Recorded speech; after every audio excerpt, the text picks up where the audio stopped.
भगवते वासुदेवाय. अथ दशोध्याय. श्रीकृष्णांचे द्वारकेमध्ये राजोचित स्वागत. सूत म्हणाले, श्रीकृष्णांनी आपल्या समृद्ध अशा अनर्थ देशात जाऊन पोहोचल्यानंतर तेथील लोकांच्या विरह वेदना जणू शांत करण्यासाठी आपला श्रेष्ठ पांचजन्य नावाचा शंख वाजवला. भगवंतांच्या ओठांच्या लालीने लाल झालेला तो शुभ्र रंगाचा शंख वाजवितेवेळी त्यांच्या हातात इतका शोभायमान दिसत होता की जसे काही लाल रंगाच्या कमळावर बसून कोणी राजहंस उच्च स्वरात मधुर गान गात आहे. संसारातील भयाला भयभीत करणारा भगवंताच्या शंखांचा तो ध्वनी ऐकून सगळी प्रजा आपले स्वामी श्रीकृष्ण यांच्या दर्शनाच्या लालसेने त्यांना सामोरे आली. भगवान श्रीकृष्ण आत्माराम आहेत. ते आत्मलाभाने सदा सर्वदा पूर्णकाम आहेत. असे असूनही जसे लोक मोठ्या आदराने भगवान सूर्यालाही निरांजन ओवाळतात, त्याचप्रमाणे प्रजेने अनेक प्रकारच्या भेटी देऊन श्रीकृष्णांचे स्वागत केले. सर्वांचे चेहरे प्रफुल्लित झाले. सर्वांचे सुहृदय आणि संरक्षक अशा भगवान श्रीकृष्णांची ते हर्षदगत वाणीने अशा प्रकारे स्तुती करू लागले की जशी मुले आपल्या वडिलांशी बोबड्या बोलाने बोलतात. हे नाथ, आम्ही आपल्या चरण कमलांना सदैव प्रणाम करतो. ज्या चरणांना ब्रह्मा, शंकर, इंद्रसुद्धा वंदन करतात, जे चरण या संसारात परम कल्याण इच्छिणाऱ्यांचे सर्वोत्तम आश्रय आहेत, त्यांना शरण गेल्याने परम समर्थ काळही त्यांचे काहीसे वाकडे करू शकत नाहीत. हे विश्वबंधू, आपणच आमचे माता, पिता, सुहृदय आणि स्वामी आहात. आपणच सद्गुरू आणि परम आराध्य दैवत आहात. आपल्या चरणांची सेवा करून आम्ही कृतार्थ झालो आहोत. आपण आमचे कल्याण करा. आपल्या प्राप्तीने आम्ही सनात झालो, कारण सर्व सौंदर्याचे सार असलेल्या आपल्या रूपाचे आम्ही दर्शन करीत आहोत. तसेच प्रेमळ स्मित, हास्यपूर्वक, स्निग्ध दृष्टीने पाहणारे मुखकमल आम्हाला पाहायला मिळत आहे. हे दर्शन तर देवांनाही दुर्लभ आहे. कमलनयन श्रीकृष्णा, आपण आपल्या बांधवांना भेटण्यासाठी जेव्हा हस्तिनापुराला किंवा मथुरेला जाता, तेव्हा आपल्याशिवाय जाणारा एक एक क्षण आम्हाला कोट्यावधी वर्षांइतका मोठा वाटतो. सूर्याशिवाय डोळ्यांची जशी तशी आमच्या आपल्या खिरीच अवस्था होते. प्रजेच्या मुखातून अशी स्तुतिवचने ऐकत आणि आपल्या कृपामय दृष्टीने त्यांच्यावर अनुग्रह करीत भक्तवत्सल भगवान श्रीकृष्णांनी द्वारकेत प्रवेश केला. ज्याप्रमाणे नाग आपल्या पाताळाचे रक्षण करतात, त्याचप्रमाणे भगवंतासारख्याच बलवान मधु, भोज, दाशार्ह, अर्ह, कुकुर, अंधक आणि वृष्णीवंशी यादव द्वारकेचे रक्षण करीत होते. द्वारकापुरी सर्व ऋतूंच्या संपूर्ण वैभवांनी संपन्न होती. तसेच पवित्र वृक्ष आणि वेलींच्या बागांनी युक्त होती. ठिकठिकाणी फळांचे वृक्ष, फुलांच्या बागा आणि क्रीडावने होती. अधूनमधून दिसणारी कमळांनी शोभणारी सरोवरे नगराची शोभा वाढवित होती. नगरातील दरवाजे, महालांची दारे आणि रस्त्यांवर भगवंताच्या स्वागतासाठी तोरणे लावली जात होती. चारही बाजूंनी रंगीबेरंगी ध्वज आणि पताका फडकत होत्या. त्यामुळेच त्या ठिकाणी प्रखर सूर्यकिरण जाणवत नव्हते. तेथील राजमार्ग, अन्य सडका, बाजार आणि चौक येथे झाडझूड करून तेथे सुगंधित द्रव्यांचा सडा टाकला होता. भगवंताच्या स्वागतासाठी उधळलेली फळे, फुले, अक्षता इत्यादी सगळीकडे पसरल्या होत्या. घरोघरींच्या दारांवर दही, अक्षता, फळे, ऊस, पाण्याने भरलेले कलश, भेटवस्तू, धूपदीप इत्यादींनी सजावट केली होती.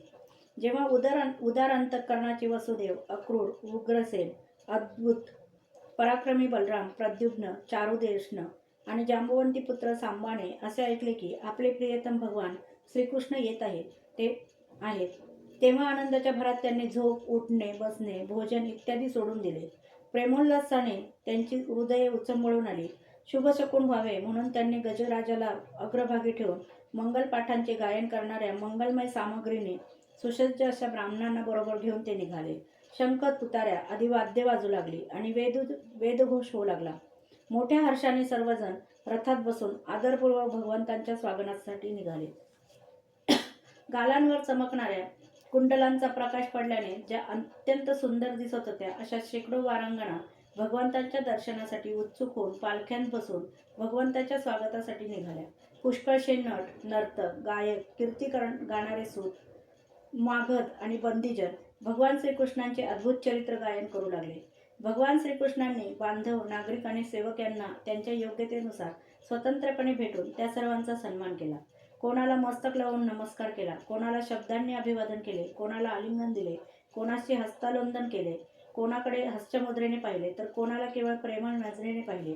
ज्याची जशी इच्छा होती तशी पूर्ण केली. अशा रीतीने अंत्यजानपर्यंत सर्वांना संतुष्ट करून गुरुजन, सपत्नीक, ब्राह्मण, वृद्ध तसेच अन्य वडिलांचे आशीर्वाद ग्रहण करीत आणि बंदीजनांकडून स्तुती ऐकत सर्वांसह वर्तमान भगवान श्रीकृष्णांनी नगरात प्रवेश केला.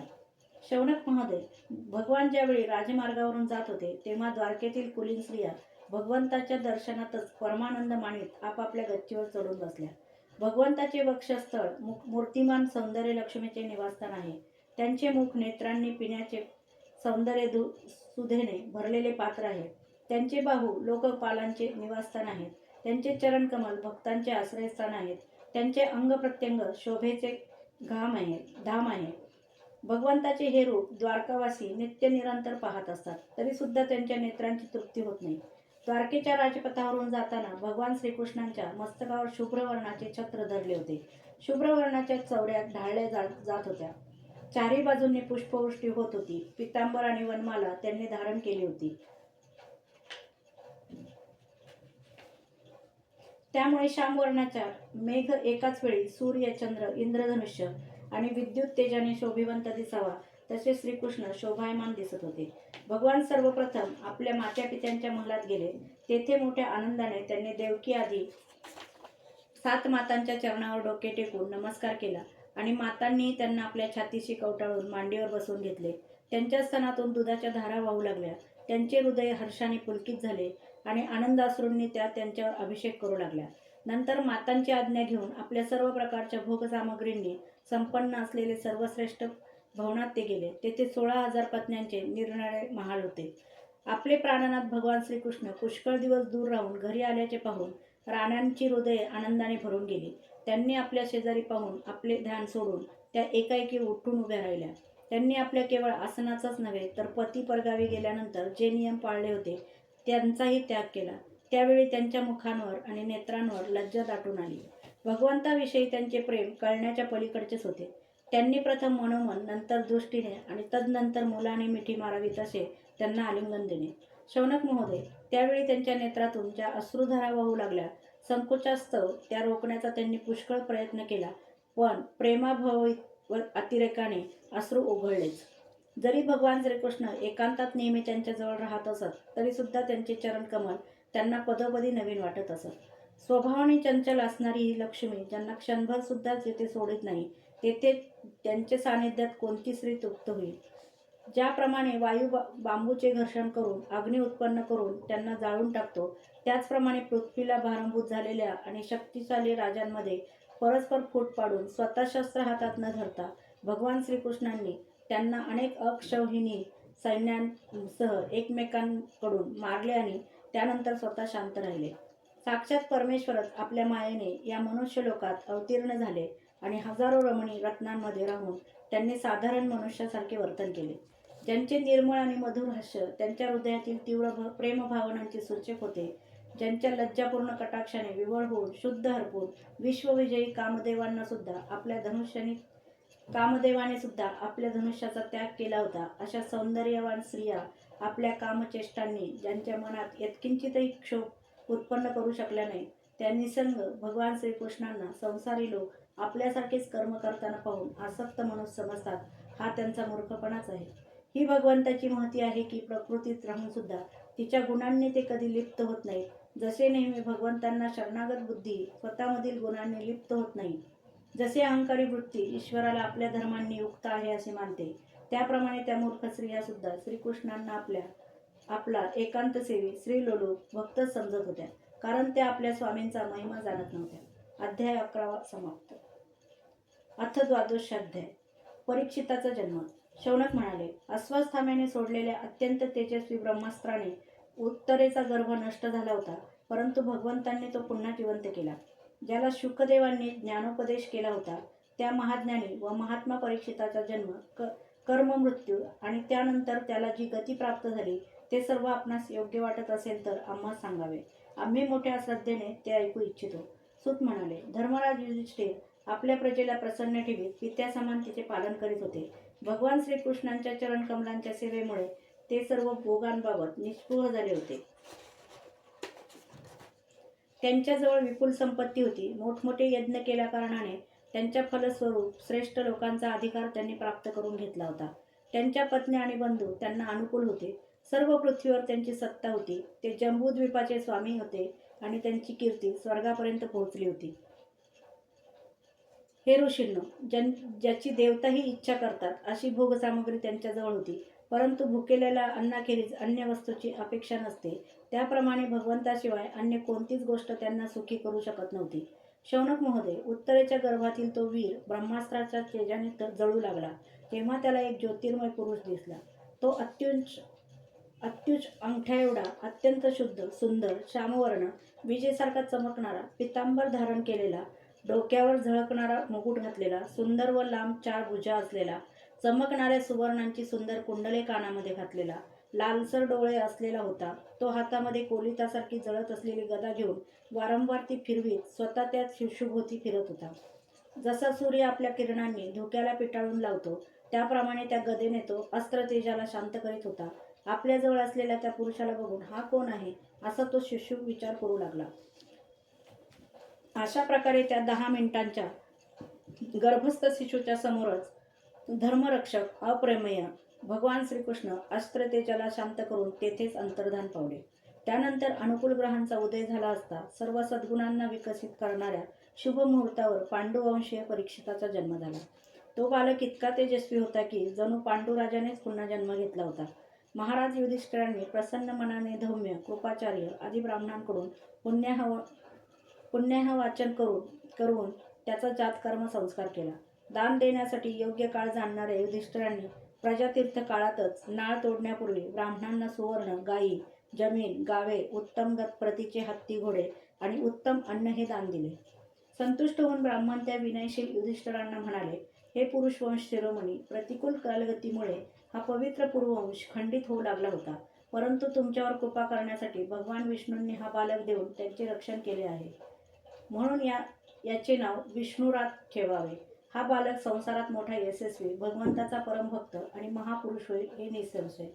युधिष्ठिर म्हणाले, हे महात्म्यांनो, हा बालक आपल्या उज्ज्वल यशाने आमच्या वंशाचे पवित्र कीर्ती, महात्मे, राजश्री यांचे अनुकरण करील ना? ब्राह्मण म्हणाले, धर्मराज, मनुपुत्र इक्ष्वाकू प्रमाणेच हा पुत्र आपल्या प्रजेचे पालन करील आणि दशरथ पुत्र श्रीरामांच्या सारखा ब्राह्मण भक्त आणि सत्य प्रतिज्ञ होईल. हा उशीनर देशाचा राजा शिबीप्रमाणे दानशूर आणि शरणागत वत्सल होईल. तसेच यज्ञकर्त्यांमध्ये दुष्यंत पुत्र भरताप्रमाणे आपल्या वंशाचे यश पसरवेल. धर्मधाऱ्यांमध्ये हा सहस्रार्जुन तसेच कौतेय अर्जुन यांच्यासारखा अग्रगण्य होईल. हा अग्नीसारखा अजिंक्य आणि समुद्रासारखा दुस्तर होईल. हा सिंहासारखा पराक्रमी, हिमालयासारखा आश्रय घेण्यास योग्य, पृथ्वीसारखा क्षमाशील आणि मातापित्यांसारखा सहनशील होईल. पितामह ब्रह्मदेवांप्रमाणे यांच्या अंगी समता असेल. भगवान शंकरासारखा हा कृपाळू होईल आणि सर्व प्राणीमात्रांना आश्रय देण्यामध्ये हा लक्ष्मीपती भगवान विष्णूंच्या समान होईल. समस्त सगुण धारण करणाऱ्यांमध्ये हा श्रीकृष्णाचा अनुयायी होईल. रंतिदेवासारखा उदार आणि ययातीसारखा धार्मिक होईल. हा बलीसारखा धैर्यवान आणि भगवान श्रीकृष्णांवर प्रल्हादासारखा निष्ठावान होईल. हा पुष्कळ अश्वमेध यज्ञ करील आणि गुरुजनांची सेवा करील. याचे पुत्र राजश्री होतील. मर्यादेचे उल्लंघन करणाऱ्यांना हा दंड देईल. पृथ्वीच्या आणि धर्माच्या रक्षणासाठी हा कलीला शासन करेल. ब्राह्मण कुमाराच्या शापाने तक्षकापासून आपला मृत्यू होणार हे ऐकून हा सर्व आसक्ती सोडून देऊन भगवत चरणांना शरण जाईल. हे राजा, व्यासपुत्र शुकदेव यांच्याकडून हा आत्म्यांचा यथार्थ स्वरूपाचे ज्ञान प्राप्त करून घेईल आणि शेवटी गंगा तटाकी आपल्या शरीराचा त्याग करून निश्चिंतपणे अभयपद प्राप्त करून घेईल. ज्योतिषशास्त्रातील तज्ज्ञ ब्राह्मणांनी युधिष्ठिरांना याप्रमाणे सांगून मान सन्मान स्वीकारून ते आपापल्या घरी परतले. तो हा बालक पृथ्वीवर परीक्षित नावाने प्रसिद्धीला आला, कारण या श्रेष्ठ बालकाने गर्भामध्ये असताना ज्या पुरुषाचे दर्शन घेतले होते त्याचे स्मरण करीत तो लोकांची अशा दिशेने परीक्षा घेत होता की यातील कोण त्या पुरुषासारखा आहे. जसा शुक्ल पक्षातील चंद्र दिवसेंदिवस आपल्या कलांनी पूर्ण होत वाढत जातो, तसाच तो राजकुमार वडील करीत असलेल्या पालनपोषणाने दिवसेंदिवस वाढत गेला. याच वेळी स्वजनांच्या वधाने प्रायचित्त घेण्यासाठी म्हणून राजा युधिष्ठिराने अश्वमेध यज्ञ करण्याचा विचार केला, परंतु प्रजेकडून वसूल केलेला कर आणि दंड या व्यतिरिक्त धन नसल्याने ते काळजीत पडले. त्यांचे मनोगत जाणून भगवान श्रीकृष्णांच्या प्रेरणेने त्यांच्या भावांनी उत्तर दिशेला राजा मरुत आणि ब्राह्मणांनी सोडून दिलेले पुष्कळसे धन आणले. या धनातून यज्ञासाठी लागणारी सामग्री गोळा करून स्वजन वधामुळे भ्यालेले धर्मपुत्र महाराजा युधिष्ठिराने 3 अश्वमेध यज्ञांच्या द्वारा भगवंताची पूजा केली. युधिष्ठिराच्या आमंत्रणावरून आलेल्या भगवंतांनी ब्राह्मणांच्या द्वारा त्यांचा यज्ञ संपन्न करून आपले सुहृदय पांडवांच्या प्रसन्नतेसाठी ते काही महिने तेथेच राहिले. अहो शौनक, यानंतर बंधूसहित राजा युधिष्ठिर आणि द्रौपदीचा निरोप घेऊन यादवांसह भगवान अर्जुनाला बरोबर घेऊन द्वारकेला गेले. अध्याय 12 समाप्त.